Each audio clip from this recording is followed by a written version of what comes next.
Pansit, pansit, lagi na lang pansit. Subukan nating lutuin ang napakasimpleng recipe ko na chicken chow fan noodle. Simple pero masarap. Tara, umpisahan na natin. Sa isang kawali, magpainit ng oil. Pwede kayong gumamit ng ordinary oil or olive oil. Tapos ilagay na natin ang chopped garlic kapag mainit na. Then lutuin natin hanggang mag-slightly brown. Then ilagay na po natin ang chicken.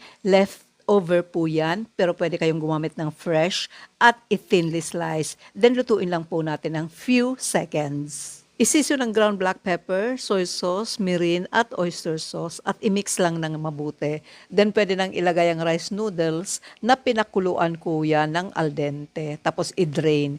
Tapos i-mix natin very well. Ilagay na natin ang sauce. Ito nga pala ay tubig, soy sauce, oyster sauce at mirin. At i-mix-mix lang natin hanggang mag-coat ng sauce ang noodles at tansyahin nyo na lang if uubusin ang ginawa mong sauce. Then ilagay na ang onion leeks at toge and bell pepper. At kapag well mixed na, ready na po yan.